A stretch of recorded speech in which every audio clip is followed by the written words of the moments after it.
Let's go back a little bit. About, again, how many people were on the ship, the Abridged, when this actually happened on the 12th? The test crew was, again, right around 30. It's about 35 total. Okay, and the names of the people that you recall, certainly Duncan is one of them. Oh, yes, Duncan was one of them. Any others? Myself. Right. Brother Jim, who was not part of the first test because they drew straws, so to speak, as to who was going to be first on the list for the first test, and then they drew the leftovers, so to speak, we used on the second test. Since Jim didn't draw the straw, our younger brother, for the first test, he was on the second one. Mm-hmm. And anyone who was not used on the first test was used on the second test. Of course, this guy I knew by the name of Wild Bill, as we nicknamed him, Wild Bill Cody, mm-hmm. was part of the second test. And there are some other people whose names I cannot remember at this point. Because it's hard to remember the names of those people from that far back, particularly when you're going through more than one set of brainwashing techniques. But the specific ones that I've mentioned had a very good reason to remember them. Do you remember their faces, though? The faces? Yeah. Yes, some of them I do. Right. Because the picture of the graduating class, as we called it, for the Eldridge, or where my father was the head of it, some of those faces in there are very familiar to me, even though I do not remember the names. Not all of them. I would say about half are quite familiar.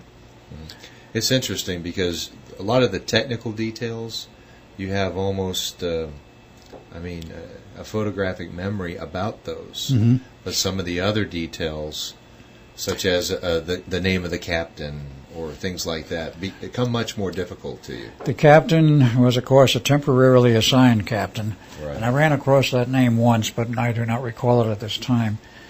And some of the other personnel, in fact, all of the personnel for these tests were temporarily assigned for the specific purpose of those tests only. Mm-hmm. They were not regular crew members. They were not part of a regular crew.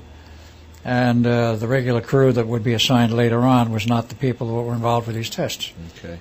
So about what time did this test occur? Started right around 1000 hours, as they would call it, 10 a.m. in civilian time. Mm-hmm. And we turned on the equipment. And how far out did you go? We went downriver about 6 miles, very close to where the first test was undertaken next to Tinicum Island. And there's two other ships, the Coast Guard cutter and the SS Furiaseth, were there along with the carrier.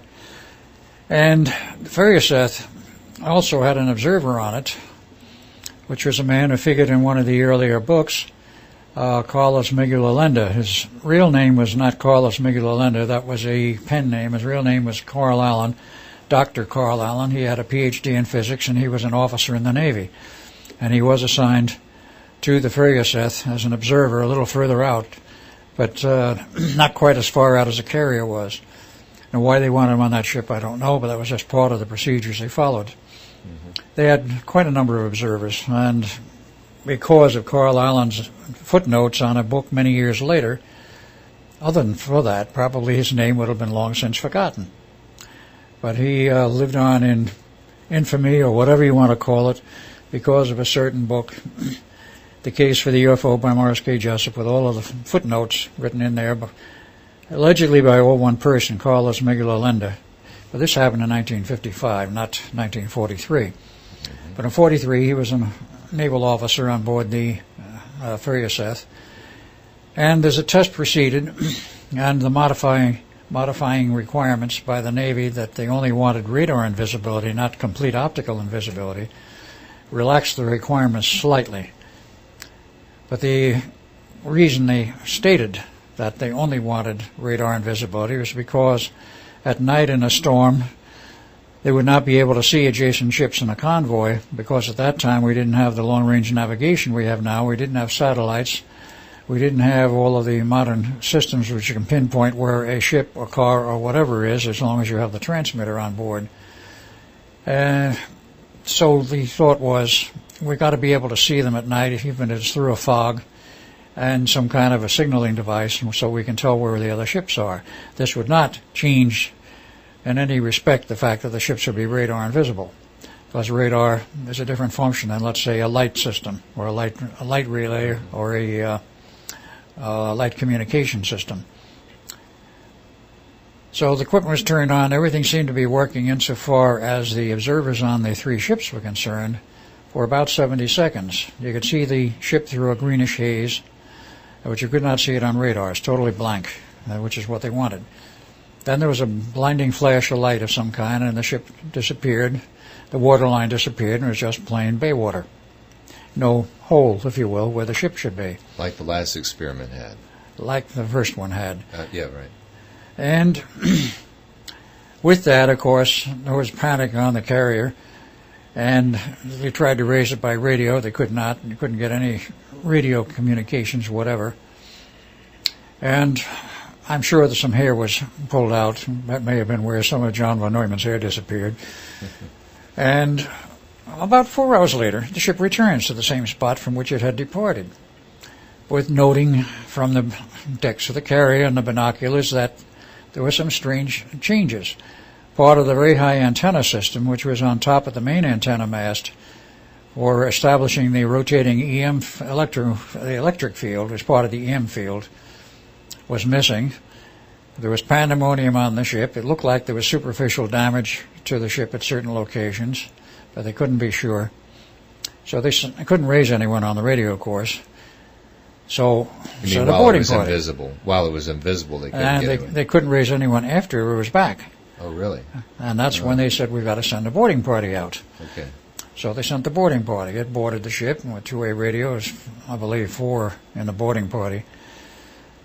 They boarded the ship and they wandered around, and the first thing they see is 2 sailors buried in a steel deck, the bodies intermingled with the steel of the deck, dying or dead.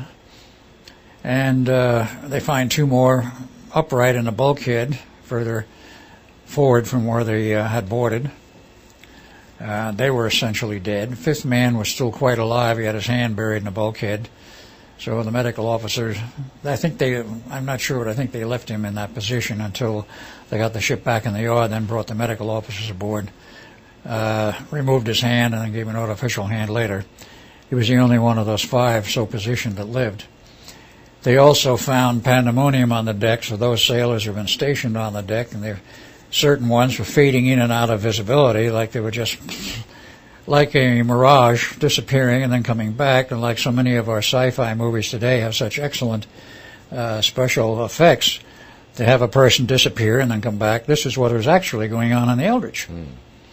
And the rest of those on the decks were wandering around in a manner and mumbling and making noises like they were totally insane. Now, whether or not they were truly insane is hard to say, but that's the way they were judged by the medical people who checked them out and sent them to the funny farms. Those below deck were all right, with the exception of 1 man.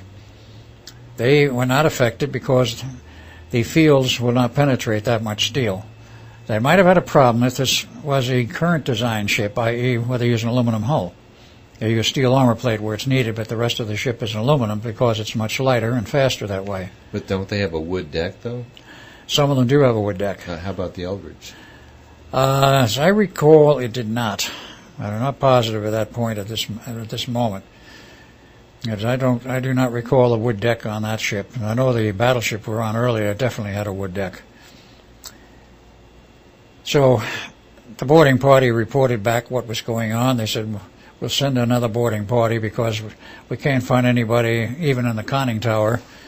What's happened to the captain, we're not sure, but he's not responding. We got to have somebody aboard here to steer the ship, take it back into the Navy Yard, and then offload everybody. So, a second boarding party. The ship is removed under its own power back up the river and into the back section of the Navy Yard. Then they offload everyone. So this is an important point, though. The ship, when it returned, was still functional. Oh, yes, it was functional. Absolutely. And it wasn't damaged or distorted in any way? Not other than a few minor things like a bent railing, the damaged antenna tower, and if I remember right, they said something about some damaged boilerplate or whatever it was in one of the gun turrets. There was some superficial damage to the steel outer structure. There was no damage to the main structure of the ship, nothing to interfere with its operation. Was there any radioactivity associated with this ship when it returned? As I recall, there was no radioactivity per se. I'm not even sure they checked for it in the same manner that they do today which is so commonplace. But I don't believe they did check for any of it at that time. They did, I believe, later, but not at the immediate time and when the ship returned. Now, when did you actually see this boarding party? Was it the first one? Oh, yeah. They came and saw you? When Duncan and I came out of the control room after the equipment, which I'll have to explain what happened, why the ship returned. Right. But when we came out of the control room, we saw sailors milling around. We saw 2 buried in the deck. We saw 2 buried upright, and one of them is our younger brother, Jim. And at this point, Duncan got very upset and essentially panicked. Or at least that's my interpretation of what it was. He headed for the railing and looked back at me like, aren't I coming along? Well, I had gone over to Brother Jim, because he was crying and sobbing, and he was still conscious. His head and shoulders were out of the steel. He wasn't totally buried in the steel. So consequently, he remained conscious longer than the others. And tried to comfort him. At that point, Duncan jumped overboard, went back to the future, and what happened to him. As the original Duncan, I've already given a description of. Right. Now, he was not there when the ship actually returned to its normal space-time. I was. And I made a report when we had the 4-day Board of Inquiry. And I told him exactly what I saw, and I told him that Duncan and I had been to the future in 1983 and all of this, and they looked at me with some very blank, unbelieving stares. Mm-hmm. I mean, those Navy brass did not believe a word I said. Mm-hmm. Well, so the ship was able, on its own power, to get back to its dock, right? Just required some personnel who were not mentally scrambled to handle it. Okay. Now, those below decks were all right, as I said, except for one person. That one person developed a very strange condition, and I didn't even know about it at the time, but I heard about this indirectly at a later time via, of all people, Carl Allen, who knew about it and used to talk about it at a future time from the 43 to 45 era. This one man developed an invisible arm. There's nothing wrong with his arm. It just was invisible, and nobody could explain why. But was it a third arm? No, it was one of his regular arms. I believe his left arm. And it was perfectly normal in terms of usage, but it was totally invisible. So what they finally decided to do, they wrapped him in a bandage, put a bandage on his arm and down over his hand to say he had been injured, and he was recovering. He had usage of his arm and hand, but he had to keep the bandage on for a period of time. Well, this became a standard cover, if you will, for quite some time after that, because I don't think they ever found a way to make his arm visible. Oh, my God.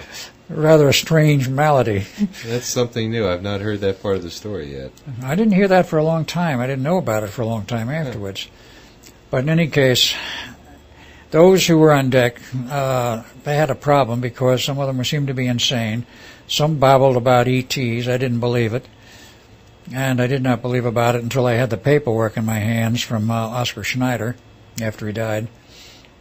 He didn't tell me about it. None of them said anything further about what they saw, except they were saying this, and nobody believed it, particularly me. Because up to that point, I had never had a contact with extraterrestrials. I had never seen any on the ship. Duncan, as far as I know, had not seen them. It all occurred in the interim while we were gone from the ship, after we jumped overboard the first time. And then before we came back, the ETs came and went. That's the only way we could piece it together and figure it out later. Because, as the record showed much later, one of them, perhaps many, were implanted by this alien group. One of them, at least, was proven that they were implanted by the records from Dr. Schneider. But I gave my report, and nobody believed it. I did not mention the ET business because I didn't believe it. Did you ever get to go back and talk with any of the people who were on the ship at that time? Yes, I did. I definitely did, because we were all back in the Navy Yard. I was essentially pulled off the project, but the project at that point was in limbo. And we talked with the personnel. The Navy didn't know what they wanted to do for quite a while, but I talked with these personnel, talked with some of the ones who they had judged insane, and I didn't think they were insane. I thought they were mentally scrambled, had seen something which the rest of us hadn't seen. And then there were those who were fading in and out of visibility, but literally doing a domain change, if you will, from this reality to another and back. The initial way that the sailors stopped this was for those who were still anchored here permanently, if I may put it that way. They had a laying on of hands. They put their hands on the ones who were fading out, and that seemed to give them the amount of energy they needed to stay in this domain. Later on, they developed electronic equipment to counter this, to solve the problem, and it took 6 months of work. Where do you think they went when they in an alternate reality? Some went out and never came back. Others were fading back in and out, coming back and forth. There was about 4 or 5 that were doing the fade in and out number. Did a lot of them die, say, within a year after this? Yes, within a year to 2 years after, there were quite a few dead. It wasn't a large crew to begin with, but they started dying off. Those that did not disappear, started to die off. Now, I remember that the research work involved a number of people in order to try and solve this problem. How do you keep these guys in our reality, in our domain? That work went to a number of people, but one of them I remember specifically because of research long since then. Not that I knew who it was at that time. It was a man by the name of Dr. Royal Rife, who figures in history at a later date as a man who developed the ultra-powerful optical microscope with a magnification of up to 50,000, which is theoretically impossible. I know how he did it because I figured that out finally.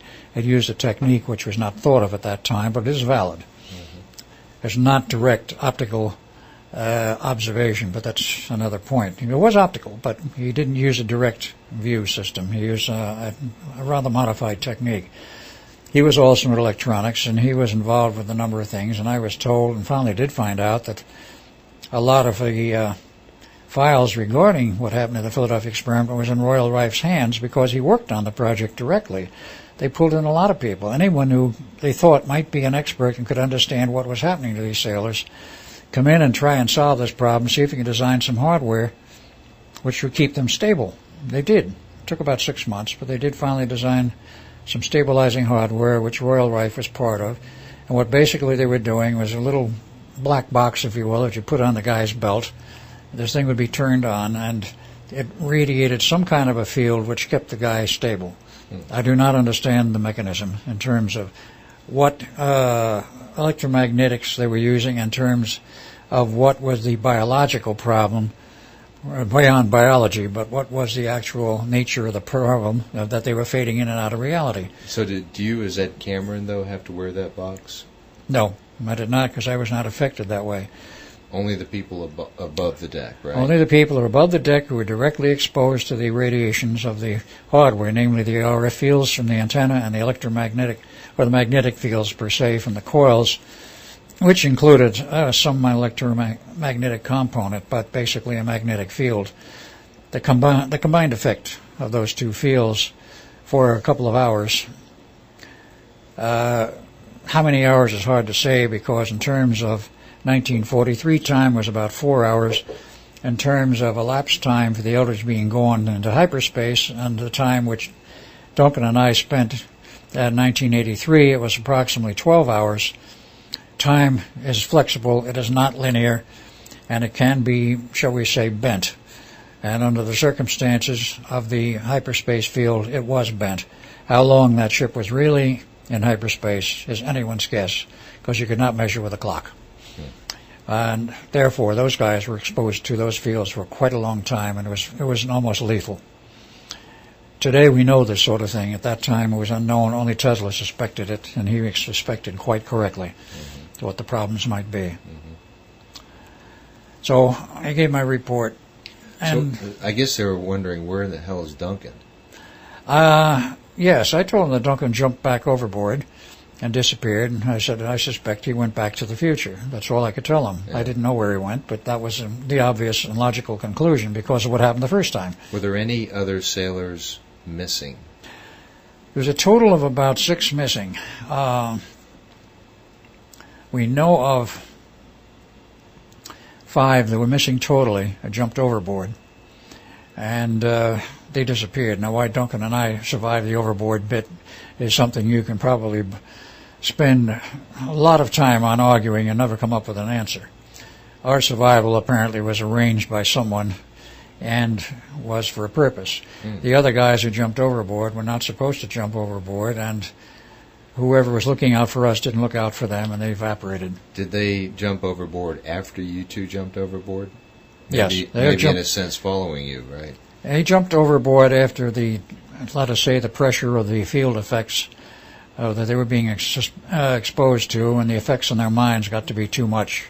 They jumped overboard just trying to get away from it. As I say, those below decks were not affected, only those on the deck. But you were still affected for that short while you were above deck to jump overboard. We would have been affected for a short period of time, but it didn't have enough time element comprised there to cause a major problem, because it took more than 5 or 10 minutes of that kind of exposure. I would estimate about half an hour of exposure before it would really start to get to you. But you were only gone for 20 minutes. The ship was only disappeared for 20 minutes, correct? And the first test, not the second test. Second test was 4 hours. 4 hours. I'm sorry. Okay. Which was more than enough time. Mm-hmm.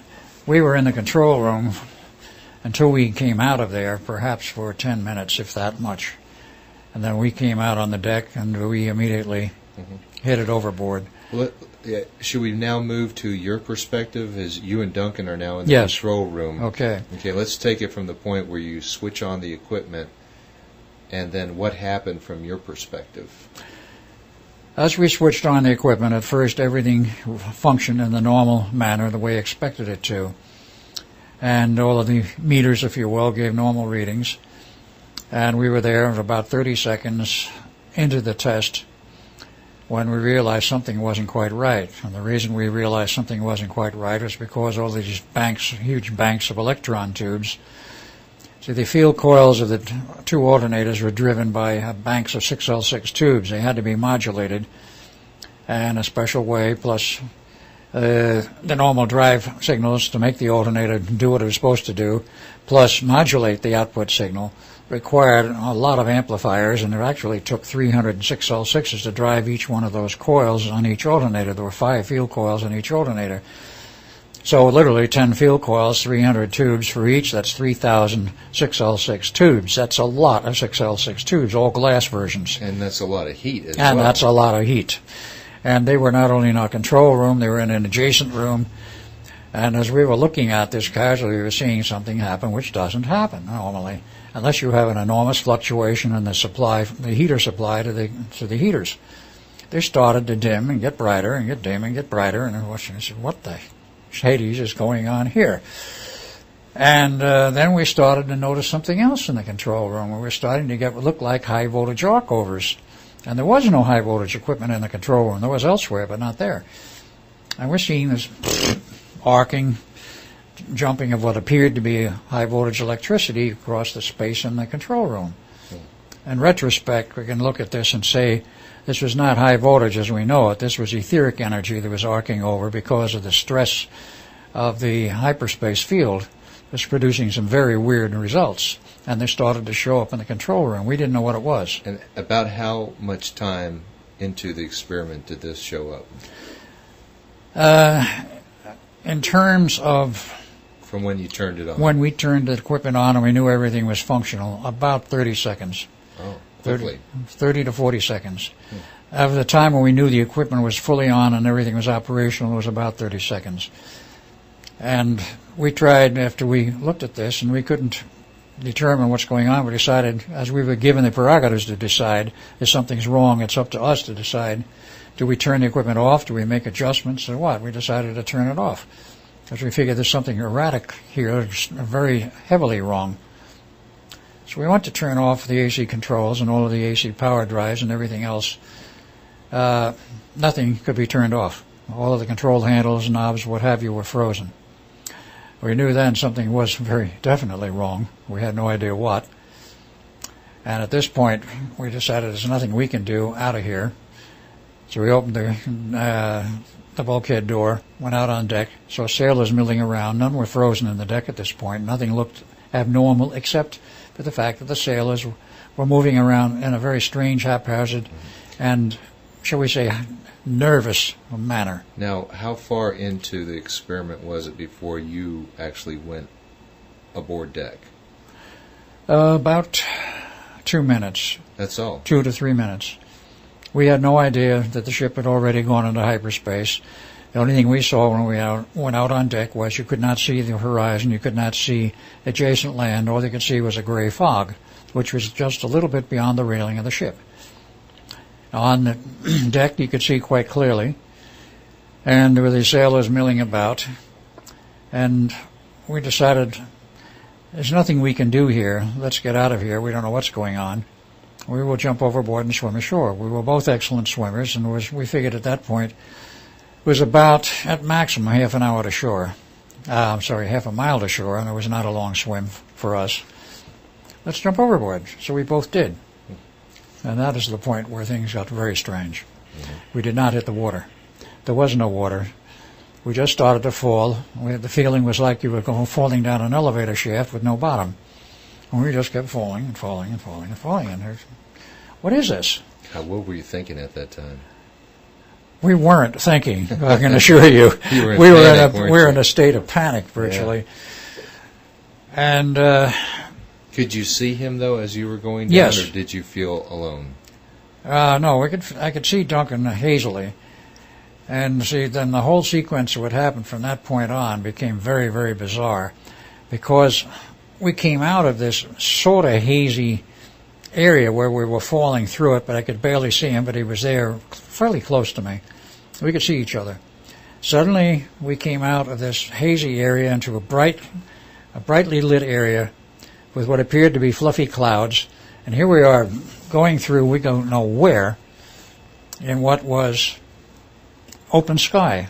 Couldn't see ground, couldn't see anything else, open sky and a cloudy effect, and we're moving through this for a period of time. Then all of a sudden, we blank out. And then we came to, we were in the hospital in 2137. So was it like you were flying? It was like we were flying, exactly. Oh. That was the feeling, the sensation. Not like we were falling at that point, but like we were flying. Can't explain it, no, to this day, except that's what we felt and what we noted. Was it a pleasant feeling, though? At that point, it was. Mm-hmm. The terror was gone. But at this point, where are we? What's going on? Type thing. Wow. We didn't talk to each other. We were in no position to talk. We were just observing and in a state of complete mental disarrangement, if you will. Indeed. Where are we going? What is happening? And these were not verbalized thoughts. These were just, what next type thing. And okay, well, we've gotten to 2137. Yeah. In fact, we've done a very extensive. Yeah. Well, this is how it happened. Okay. We maneuvered through however it was done, whoever was handling this. In retrospect, a higher power was doing this for a reason, but we wound up in 2137, and from that point on, we've already outlined quite well. Right, and just to really quickly recap it, you were there for 6 weeks. Yeah. Both you and Duncan. Correct. And then you went from there to 2749. Correct. Only I. Duncan did not. Correct. Now, did you go there sort of like week 3 or week 6? Do you recall? It was in the 6th week. It was at the very end. It was at the very end. Okay, so you went to 2749. You stayed there for 2 years. That's right. And in terms of the time measured then, and in terms of, I guess what one would say is wear and tear on me, perhaps. Right, and that's where you had your interesting experience with the wingmakers. With the wingmakers, with the artificial intelligence computer system that ran the planet. That is, city by city it did. No such control out in the boonies. Total world population, approximately 500 million. Very exotic, very large cities. And you were a tour guide, right?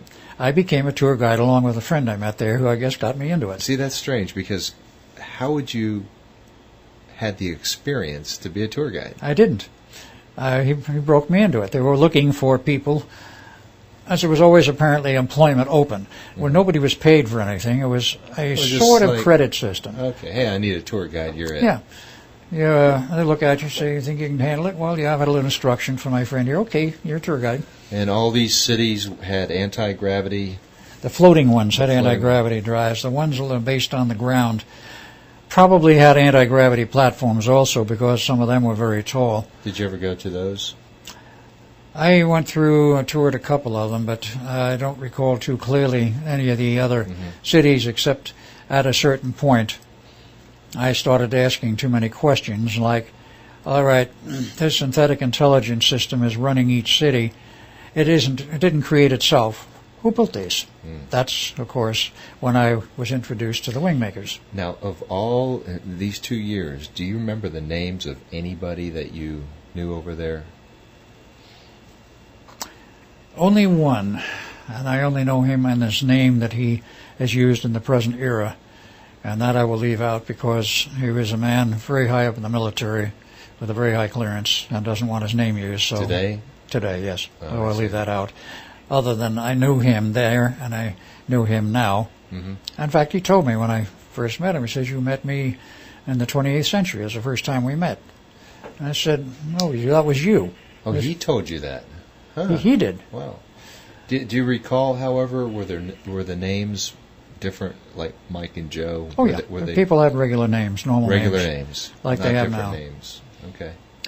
You know, and they had stores, and they had recreation, and they had movies, and they had most of everything that we would expect today, except worldwide communication was restricted. There wasn't as need for it the way we have today. They didn't have the need for computers with stock market exchanges and all of that. There was no stock. There was no banks. There was no money. There were no world governments. There was no national divisions anymore. There was no standing armies.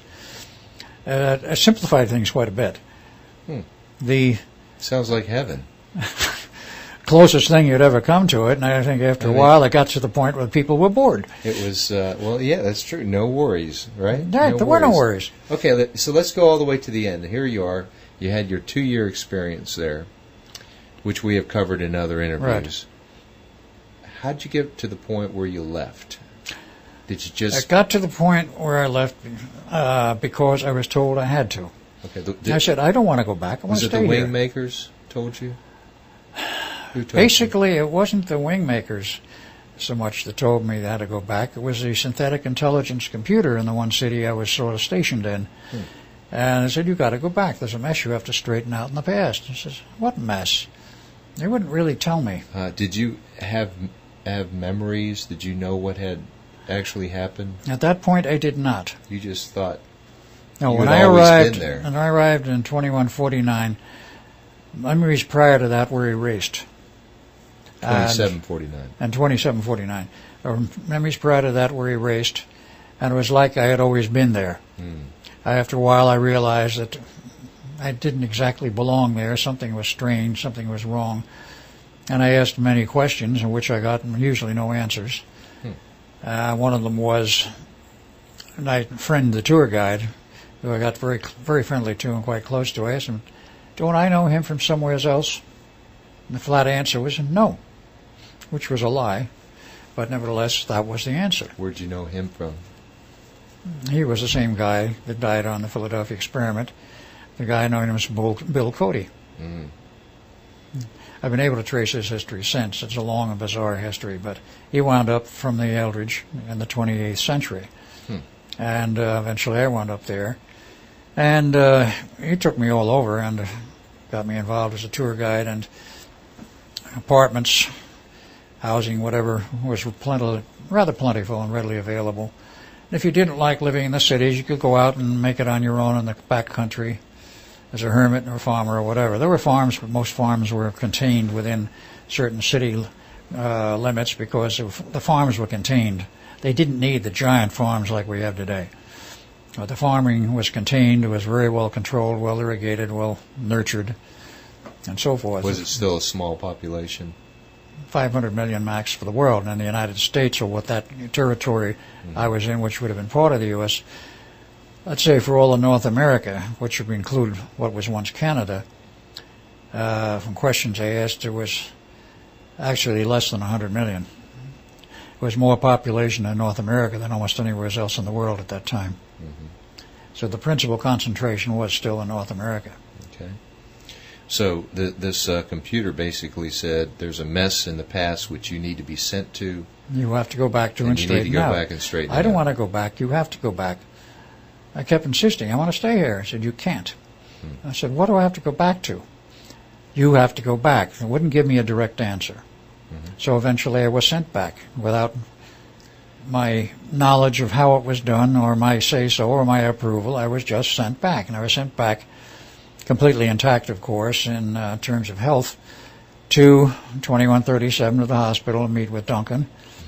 And a short time after that, Duncan and I were transferred to the incident which I've described publicly so many times, 1983 at the Montauk Point thing at approximately 2 a.m. in the morning. Right. And inside the perimeter of that military fence. Let's go back to 2137, though, and the transfer.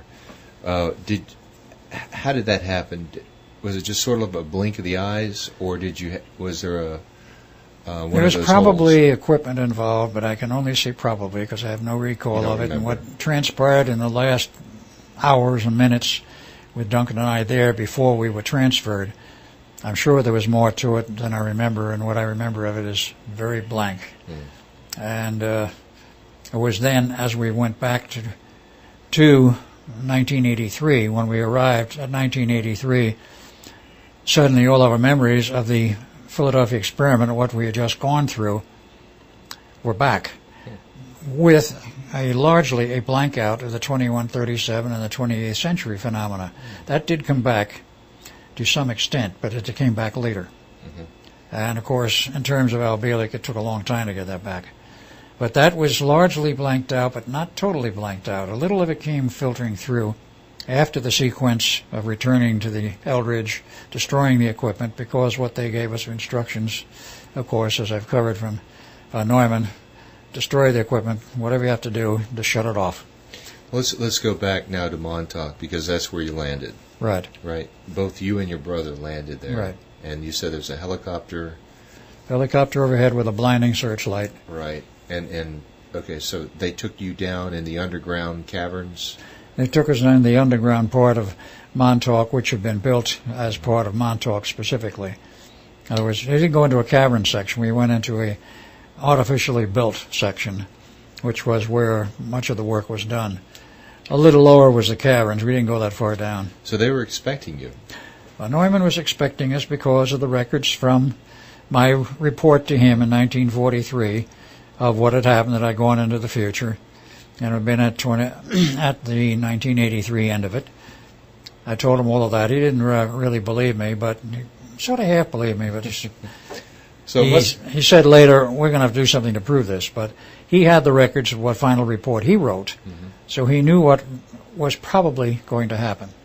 So quite literally, he was kept on the station as a consultant until this era would happen, if it was going to happen. Other people going through the years in 1981, 82, 83 weren't quite sure whether something like this was really going to happen. But they still had a greeting party ready for you. Oh, yes. They had a party ready for us in case we arrived, which we did. And, of course, then we met Van Neumann, and Van Neumann told us the problem and so forth, and then, of course, we were shipped back to the Eldridge. Well, let's go back, because we haven't really explored this one part. Okay. Here it is. You see Dr. Van Neumann. He's quite a bit older. Quite a bit, 40 years older.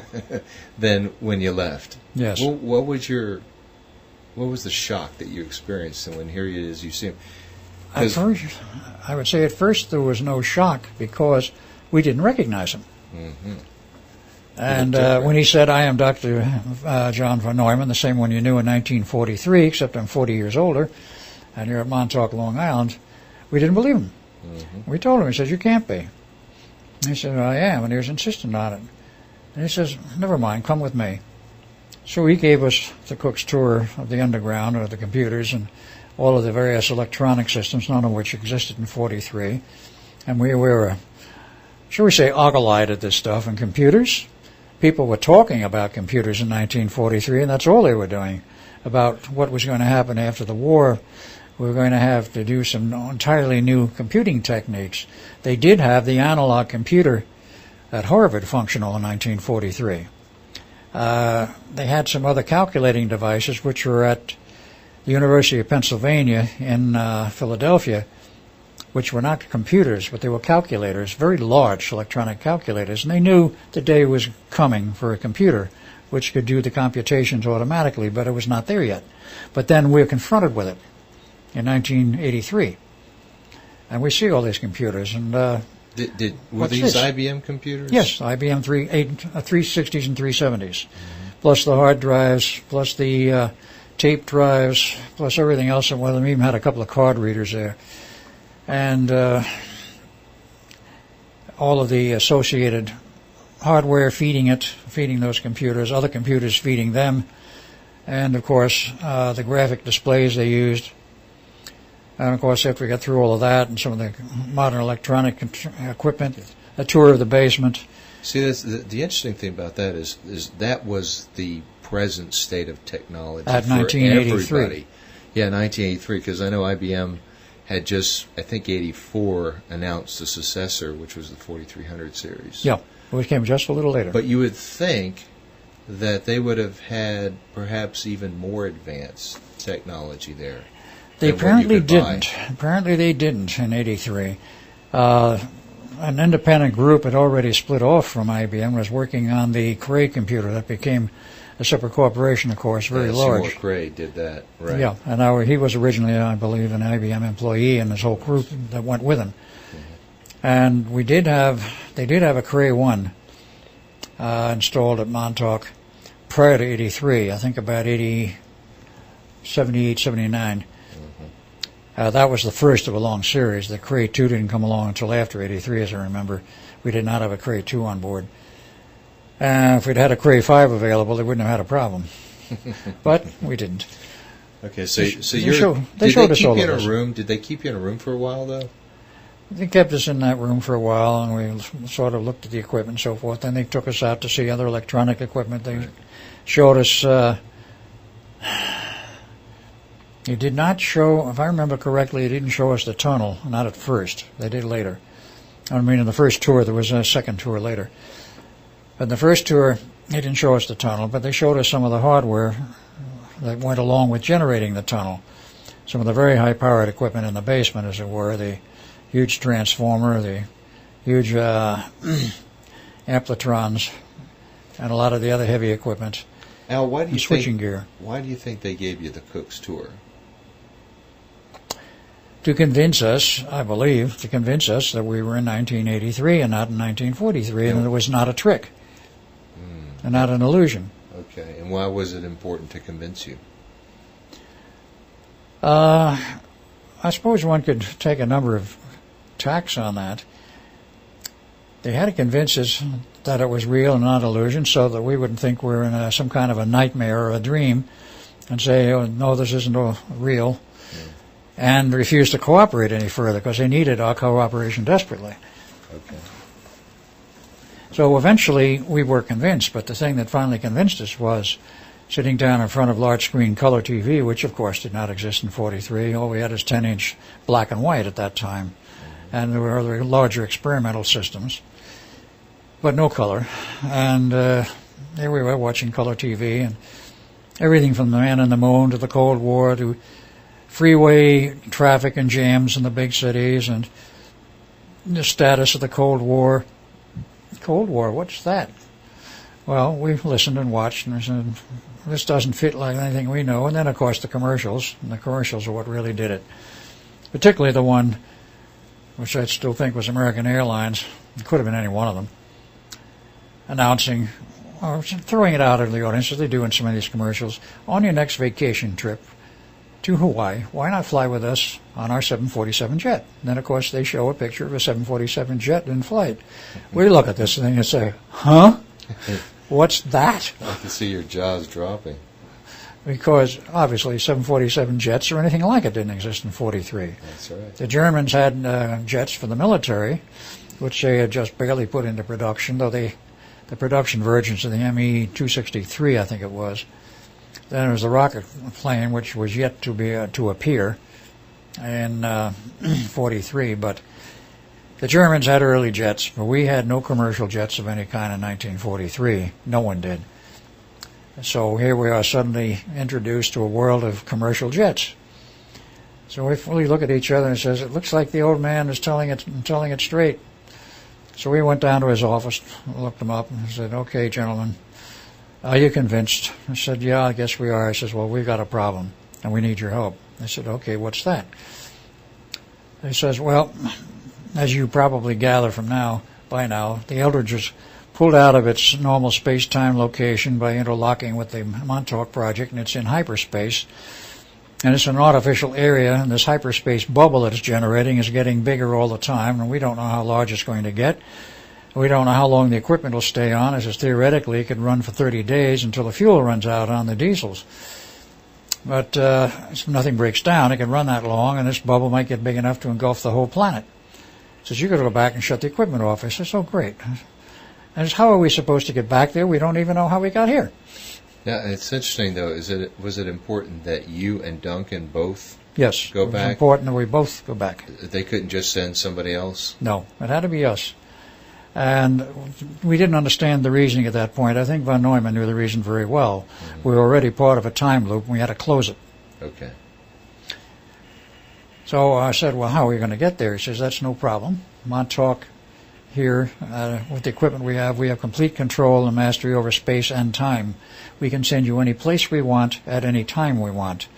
Well, that was rather a mouthful to swallow, that they could do all of that, but they did. They gave us a tour before we were sent back. We did go up on the surface once. We did see the, shall we say, the Montauk Tunnel hardware and the point where the tunnel would manifest. It wasn't on then. I'm gonna throw a little curveball at you right now, and then we'll get right back to that. But okay. If they had that ability to send you any place, any time, why couldn't they have gone to, say, the year 2000 and pulled out some nice fancy computer hardware and brought it back and used that instead of the IBM 360s? Well, they did change them, but the point we could make there is, yes, why not? As a matter of fact, those type of techniques were used by the United States to win World War II. Mm-hmm. A very special hardware was brought in at the time of the war with Nazi Germany, because Nazi Germany was winning over us hands down. Oh, so you think we actually did do it? I have this on hard information. That's interesting. We took future technology, brought it into the present, and used it to win the war. And also certain technical equipments, i.e. special tube receivers, were designed and built in the 80s, and not the 80s, in the 70s, by Preston Nichols, who was an RF expert. Told to meet these specs. It had to be built with tubes of a vintage of 1941, 42, 43. He says, why? He says, don't ask questions, just do it. So we did. After it was tested, the piece of equipment had to go through certain specs and tests and so forth. Everything's okay. He says, all right, it's ready. But before he turned it over to his boss, he says, I don't know what's going on here, but it's something very strange. I'm putting a little piece of paper with my name and date on it inside of each one of the IF coils before I seal them up finally with their lids on them and all of this. And then they can have the receiver. We'll just wait and see what happens. Mm-hmm. I know this is a little bit of an aside, but I told him about some of these things, and he says, yes, I know. He says, one of the strange things that happened in my years of traveling around as an electronic surplus dealer and going to all these swap meets, he says, along about 79, at one of the meets up in New Hampshire, I saw a receiver that looked familiar. And he went up to it and looked at it. He said, to the guy who had it for sale, and said, where'd you get this? He says, oh, it's a standard piece of surplus equipment. And he said, the nomenclature for the nameplate for the manufacturer and the date of manufacture, the model number, all of this stuff, the whole serial numbers for the military was all on it. He looked at it and says, I think I've seen this receiver before. How much you want for it? And told him, he said, I'll buy it. He took it home, and he says to me later, he says, I swore when I saw that was the receiver I had worked on a couple of years prior in AIL in the lab and built. And it had a manufacturing date on it of 1940 with a nomenclature and nameplates for 1940 by one of the well-known manufacturers for that year. And he opens the thing up, takes the IF coil lids off, and looks down in the coils, little pieces of paper, and then pulls them out, and there's his name, and there's the date. Wow. From about 1978, 79, whenever it was. And a receiver which was manufactured in 1940, supposedly. Now, obviously, the model must have been sent back. It had to be sent back to the people who built it in 1940. Now, why this commerce back and forth, I don't know. But there are other examples I was cited that we literally took various materials out of the future in order to beat Hitler and beat Japan. So you think if we did not do that, we would have lost the war? That's the info I have, yes. Hitler was head and shoulders above us until we started feeding in certain specialized hardware and, of course, found the means to build more powerful aircraft in far greater numbers than he could possibly handle. Because we were sending 1,500 numbers of bombers in one fleet over Germany, bombing the hell out of them day and night. And there's no way the fighter craft they had, no matter how many they had, could handle wave after wave of that size. It was amazing how quickly it was designed and built. Yes, it was. It begs another question: how were we able to design modified B-17s and then, of course, B-29s for the Pacific primarily, but they were using B-17s, B-26s, and the British Halifax bombers over Europe at that time in such large numbers. Mm-hmm. So the British weren't building most of those, we were, and we were flying them over. Okay. Huge convoys, pardon the expression, not a convoy per se, but flight assemblages of flying the bombers over to England, via Greenland usually. Mm-hmm. Bottom line, we beat them, and it took some specialized approaches and hardware. Mm-hmm. We can go into that in much greater detail, or more inferences, but... Well, let's get to the point where they said, we need your help, you need to go back to 43. Right. At that point, I said to him, as I had said before, I said, I don't know how you're going to do this. We don't know how we got here. And he said, we have complete control over space and time. They had given us one tour of the tunnel, not operational, past the hardware, the wall where it was installed, seeing some of the heavy equipment, and so forth. And later on, he says, I asked him, so how are you going to do it? He says, you've seen what we showed you about the Montauk Tunnel? He said, yes. He says, we'll ship you back through that. I says, well, how do you know where the Abridged is? He says, we know where it is, and we know how to get you there. We'll get you there, and they did. But you're going back with radiation suits on. Was this von Neumann? Yes. Who told you this? Right. Okay. So he seemed to sort of run the show at this point. At this point, he did. It was his show because he knew what was coming, and even though he was only a consultant, they let him handle this aspect of it. He didn't handle much else anymore at Montauk, but that aspect he did. So it was the radiation suit when you actually went through the tunnel? It was not because of the tunnel. It was because of the fact we were going to go through a hyperspace field. And what they got from the way of the reports from me indicated to them that when we made the trip to 2137, we went through some hard radiation someplace in space, hyperspace, whatever it was we were in, which caused all the physical damage. We were radiation burned when we arrived in 2137. So they weren't taking any chances on it. They gave us radiation suits complete with visors, hood, gloves, everything. And I said, you want to wear these when we dump you through and put you down to the decks of the Abridged. Says, after you're on the Abridged, you probably won't need them. But we're taking no chances. You're going through with the suits on. When you get there, you can take them off and do what you want. But obviously the people there in 1943, upon seeing this suit, scratched their heads saying, where the hell did that come from? I think the guys on the deck... well, the ones who did the investigation. Well, that's another aspect of this. Okay. When we arrived back there on the deck, of course, the guys who were on the deck already, for the most part, were too far out of it to pay any attention to us.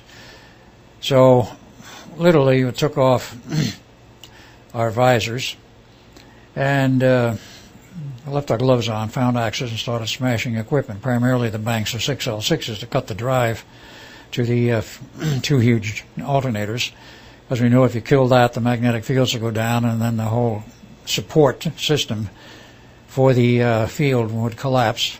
We also knew it would probably take about 2 minutes before the total field was down, and we'd be back, shall we say, permanently relocated where we started from.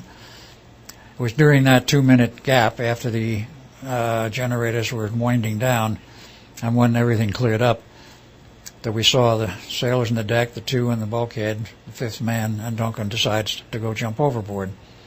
He jumped overboard before the fields collapsed, or it would never have happened. Here's what I haven't figured out, though. You're down below deck when you're actually smashing all the equipment, right? Partially. Part of it was smashed in the control room. I was on deck in the control room, and then part of it went into another room in the back of that, and then the rest of it was below deck. Mm-hmm. So we were smashing primarily the control systems, which are on deck level. Oh, okay. And that's how you were able to see what was happening with the sailors. Okay. And then we came back out and saw the sailors. No, we didn't climb down a ladder and come back up. We had to go down one short one into one section for other equipment to wreck it. And then we knew the alternators were down. From that, how do we say, that secondary level below the primary level of the deck, we could see the large alternators and the drives, machinery, equipment for it, the motor and the gearboxes. We came out and then saw the sailors buried in the deck and in the bulkhead. Duncan decides to run to the deck, across the deck and to the rail and jump overboard, looking at me as he was about to go. So you think he panicked? I think he panicked because of seeing Brother Jim and all these other sailors in the positions of dying. Now, this is important. You've talked to him, obviously, quite a bit since that time, and he's admitted that he has some faint memories of the Philadelphia experiment. Did he ever tell you why he ran off? Never asked him. Now that I think about it. I don't know if I could get him to answer that now, but the next time I see him, I'll try and ask him that. That would be a good one to know about. Apparently he panicked because of what he saw with the sailors and what he sensed or felt, and it was just too much for him. So he jumped overboard, he disappeared, and he went back to the future. See, if he'd waited another minute, he probably wouldn't have gone back to the future. He would have wound up in the drink. We would have fished him out of the bay water, but that didn't happen. And then, of course, the fog cleared up. They saw us. We saw the other observer ships, and then, of course, came the boarding parties, and the rest of it I've recorded. Oh, I did not mention one other aspect. After the discussion with von Neumann, and, of course, shortly after that, he was called to another aspect of his work to come up to the Los Alamos laboratories and begin the discussions on his involvement with the development of the atomic bomb. Okay, so we're in 43. This is in 43. This was in October of 43. Probably concurrent with the third test. There was a third test of the Eldridge. They replaced all the wrecked equipment, said we'll put the ship on station, build long cables again, and remove everybody from the ship, and then run the equipment on board the ship for long cables from an adjacent ship. Late in October, one night, they did this, much further downriver, so nobody could be witness to it. There were a few witnesses on shore to that ship disappearing, and they have turned up over the years, but nobody pays any attention to them, basically. And the ship disappeared, came back about 20 minutes later, minus the cables, and when they boarded the ship, minus some of the equipment which was supposed to be operational, and some of it was on fire. So it was at that point the Navy scrapped the project. So they could clean the ship up, convert it for wartime duty, which they did. And it saw war service for a number of years until sometime in 46. In the meantime, of course, other tests were conducted elsewhere, and they were scrapped because they had the same problems. And nothing was revived until late 47. Under another code name, von Neumann was given the task to see if he could revive the project, find out what went wrong, and perhaps come up with a system that worked, which he did in 1953. But in that interim, I was sitting around, literally, in Philadelphia Navy Yard with like a bump on a log, with essentially nothing to do, just little chores here and there. Is this October? This was in October of 1943. Another thing that was happening at the time was that my girlfriend was pregnant. The Navy refused to allow me to see her, didn't even want me to talk with her on the phone, didn't want me to communicate with anybody off base because of this Philadelphia experiment problem. It was a very serious problem. They didn't want anybody to know how serious it was. They were afraid I would talk if I got off base or anybody else got off base. There was full restrictions on us. We were quite literally under house arrest, would be the best way to put it, on the base. Yeah, but think how many people they would have had it done that to, because they had the three ships, about the carrier. About 25. What about the people in the carrier and the other ships? Same thing. Anyone who witnessed what happened were in the same condition of house arrest. The captain, Harrison, probably was not. Von Neumann, of course, was not. They knew they'd keep their mouths shut. because they were at a higher level of clearance, and said, I will, more than once. I will keep quiet. So obviously then there are still a lot of people out there who have actually seen this experiment happen. There may be a few left. I would say perhaps not over, my guesstimate now would be 3 or 4. That's all. That's all now, yes. But anyway, I had a pregnant girlfriend, and I said to Neumann, I says, look, I want to marry her. They won't let me off base, won't let me see her. He says, can you arrange something? He says, let me see what I can do. So Van Neumann was very helpful, and he had a lot of clout at that time, even on the Navy base. So he arranged, actually, because I did still travel back and forth from the Navy base to the Institute of Advanced Study, because we were still doing some communication and work back and forth. He finally arranged that I would be married to my wife-to-be and the chapel at the Institute, or on Princeton grounds. A Navy chaplain officiated, and we were married in February of 1944. Our son Jeff was born. And I remained there doing chores. So Von Neumann occasionally. Finally, he asked me, would I be interested in coming up and working in Los Alamos? I said, well, what's involved? And he told me, and I said, yeah, why not? At least get out of here. So he suggested to the Navy I'd like to have me up there, that I could assist him. I knew my math very well. And he says, I need assistance on the project. And the Navy said, fine. In fact, they were very happy to get me out of Philadelphia and out of, shall we say, into an area where we were totally secluded, because Los Alamos base at that time was the most secret base in the U.S. Now, did they give you a thorough interrogation as to what happened to you? Where did this suit come from? Those sort of things, do you recall? No, they didn't give me a thorough interrogation about that. See, there was one suit left on the deck. That was mine. The other one remained on Duncan when he jumped overboard to go back to the future. So there was only one suit left, and they thought that was awfully strange. Mm-hmm. They didn't ask me any questions about it, and I didn't give them any answers. It's very peculiar that the story of the suit should turn up much later, decades later.